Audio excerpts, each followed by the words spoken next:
हाँ, एक चीज और बोलना चाहूंगी। सब बच्चों के लिए ना पेरेंट्स आपके सेंटर से आते हैं तो पेरेंट्स रहते हैं ना। मेरा एक्सपीरियंस ये था, जब देखो बाहर निकलो तो इतने सारे पेरेंट्स अपने बच्चों का इंतजार करते हैं, बहुत इमोशनल होता है। लेकिन मेरे लिए मेरी बेटी खड़ी थी सेंटर के बाहर, मेरी 13-14 साल की बेटी मेरे लिए खड़ी थी और कह रही मम्मी आ जा, मम्मी बेटा आ जा, है ना। अच्छा टची मोमेंट था। मैंने कहा ठीक है, क्योंकि मेरी दूसरी बेटी दूसरे सेंटर पे एग्जाम दे रही थी, बाद में हम उसको लेने गए, तो वो एक बहुत अच्छा मोमेंट था। मेरी फैमिली भी थी, मेरे हस्बैंड, मेरा बेटा भी साइड में खड़ा था, बट इतने पेरेंट्स की भीड़ में मेरे लिए मेरी बेटी खड़ी हुई थी।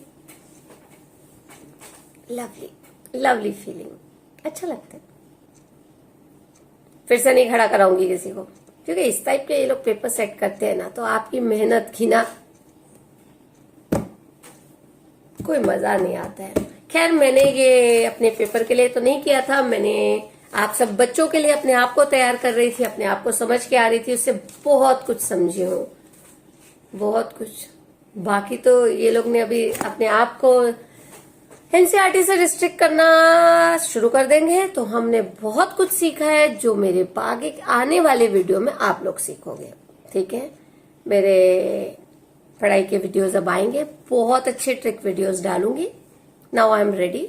लास्ट टाइम मैं लास्ट ईयर पूरा नहीं डाल पाई है सच, क्योंकि मैं अपने बाकी काम, बिजनेस, फैमिली के बाद बचे हुए समय में खुद पढ़ाई करती थी, तो मैं नहीं टाइम दे पाई। It was not possible for me to balance both the things, video डालना और खुद भी पढ़ना, क्योंकि मुझे बहुत लिमिटेड टाइम मिलता था। बट अब now my sole time will be for teaching you guys biology and chemistry. पहले मैं इसी पे करूंगी, ठीक है, फिर बाद में देखेंगे फिजिक्स पे क्या करना है। मुझे मजा नहीं आता क्योंकि इतना धोखा होता है। चलो बच्चों, कुछ बच्चे हैं जो ये ज्यादा से ज्यादा आप बच्चों को दो और बताओ कि उदास मत हो। सब बच्चों का खराब हुआ है, जो होगा अच्छा होगा। Bye bye. हेलो बच्चों, ये नीट 2025 मैंने भी अटेम्प्ट किया। पेपर कैसा था, है ना। मुझे क्यों आना पड़ा बोलने को, मैंने एक्सपीरियंस तो किया, पहले भी देखा। ये मेरे को हर पेरेंट को बोलना है जो शायद अपने बच्चों से बहुत कुछ एक्सपेक्ट करते हैं। हर पेरेंट करता है, लेकिन एक्चुअली मैं पर्सनली बता रही हूँ, मैंने 30-35 इयर्स के क्वेश्चंस गो थ्रू हुई during this period, but actually जिस टाइप का क्वेश्चन इस बार सेट हुए फिजिक्स में, केमिस्ट्री में, बायोलॉजी में, इतना लेंथी पेपर कभी नहीं था। मतलब लेंथी तो करते थे आप, 3-3, 4-4 कंसेप्ट को एक जगह डालने की कोशिश कर रहे हो, 2 कंसेप्ट को डालने की कोशिश कर रहे हो। जहां पहले डायरेक्ट 1 लाइन में 1 क्वेश्चन के आंसर्स आते थे, आज आप 4 का बनाते हो। जो क्वेश्चंस बनाए हैं उनको रीड करने में ही अगर आप टाइम देखोगे तो 30 सेकेंड्स आपको उस क्वेश्चन को रीड करके खत्म हो जाते हैं। 30 सेकेंड्स में आपको एक क्वेश्चन को सॉल्व करना रहता है। नीट वाले बच्चे, क्या एनटीए को ये नहीं समझता, नीट देने वाले बच्चे जिनका ह्यूमन एनाटॉमी, फिजियोलॉजी में इंटरेस्ट होता है, जिन्हें डॉक्टर बनना होता है, जिनका फिजिक्स, इंस्ट्रूमेंट्स इनसे लेकर कोई लॉजिक नहीं रहता, कोई रिलेशन नहीं रहता, वो लोग, क्योंकि आपने एक फिजिक्स के सब्जेक्ट को बनाया है उसमें एक कंपलसरी नीट में, वो कैसे तो भी अपने आप को उस स्टैंडर्ड पे, उस कॉम्पिटिटिव रेस में मैनेज करने के लिए अपने आप को तैयार करते हैं। उसके बाद इस बार तो जो पेपर सेट किया आपने, कोई पास्ट का कोई स्टैंडर्ड मेंटेन नहीं किया, जैसा आप पैटर्न रखते थे वो तो किया ही नहीं। जो बनाया उसको टाइम स्पैन में भी फिट नहीं किया। एटलीस्ट आप टाइम स्पैन में करते, ठीक है, डिफिकल्टी लेवल आई एग्री होना चाहिए, बहुत बड़े स्टैंडर्ड का एग्जाम है ये, अनडाउटेडली होना चाहिए, जस्टिफाइड है, but the way the questions have been made, अरे 30 सेकेंड्स में मुझे रीड करके मैनेज करना मुश्किल है, बच्चे हैं वो। तो जो पेपर बनाया गया है वो एक्चुअली गलत बोलना चाहिए, बहुत लेंदी था, गलत मुझे नहीं पता, बोल भी सकते हैं बट ठीक है। बट बच्चों का पेपर खराब हुआ, बच्चे डिमोटिवेट हुए, वीडियोस देख रही हूँ, बच्चे बड़े अपसेट हैं, पता चल रहा है कुछ कुछ गलत जो ले रहे, वो बिल्कुल अच्छा नहीं है बच्चों। लास्ट टाइम भी मैंने एक वीडियो बनाया था, कोई एक पेपर, कोई एक एग्जाम, कोई एक एंट्रेंस, कोई एक डिग्री नहीं तय करती है आपकी काबिलियत को, आपके सक्सेस को।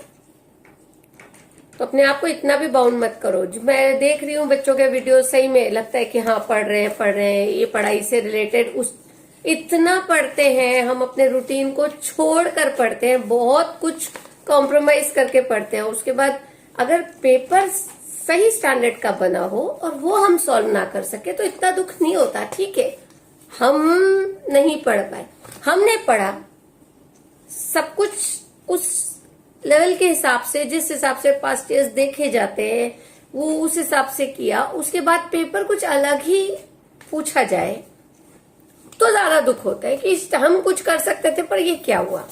हमें अपने पढ़ाई को, जो आप बोलते हो so called restricted to NCERT, आपने वो रखा ही नहीं। कोई ये कॉम्पिटिटिव, वो क्या कहते हैं, आईएएस आईपीएस वाले तो एग्जाम है नहीं, that there is no limit for the questions to be asked, restricted topics to be asked in it। ठीक है, वहां होता है तो वो उस हिसाब से पूरा करते हैं। तो आप कहते हो ना it is restricted to NCERT, why didn't you yourself kept restricted to the questions as per the syllabus, as per the topics, as per the time that you are giving to us to solve that paper? नहीं दिया, कुछ नहीं दिया, बच्चों को परेशान कर दिया, बच्चों के साल वेस्ट कर दिए। बच्चे पिछले साल जिन्होंने 650 लाए, इस बार वो 550 टच नहीं किया, उनका भी साल वेस्ट किया।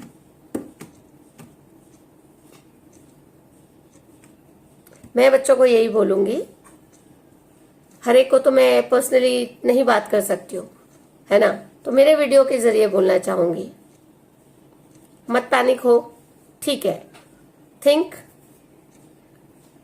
if you can give one more year or not, or otherwise opt some other good profession, graduation course, जहां आपके नॉलेज की, आपकी पढ़ाई की पूरी रिस्पेक्ट हो, आपका इंटरेस्ट बना रहे और आप बहुत अच्छा करोगे। ठीक है, अपसेट मत हो। मुझे इस बार फर्क नहीं पड़ा, बिल्कुल भी फर्क नहीं पड़ा। जितनी पढ़ाई की थी और जैसा इन्होंने पेपर सेट किया उसके हिसाब से अच्छा ही आया है। So this is my NEET 2025 paper, है ना। वंदना, इतिहास एक खराब पेपर का बन जाना चाहिए और इसके बाद एक्सपेक्ट करते हैं कि अगले साल से नीट वाले सेंसिबल तरीके से पेपर सेट करें। जो बोलते हैं कि रिस्ट्रिक्टेड टू एनसीईआरटी, वहां रिस्ट्रिक्ट करें। अगर आपको लगता है एनसीईआरटी में क्वेश्चंस खत्म हो गए हैं तो एनसीईआरटी के टॉपिक्स बदल दो ना यार, एटलीस्ट बच्चे वो पढ़ेंगे और वो देंगे। अगर क्वेश्चन खत्म हो गया, मुझे तो नहीं लगता खत्म हुए, बहुत कुछ है जो पूछा जा सकता है, बट प्रॉपर तरीके से, जस्टिफाइड तरीके से पेपर बने। आप टफ बनाओ but it should be justified, it should be restricted to what you are saying। इतना ही बोलूंगी।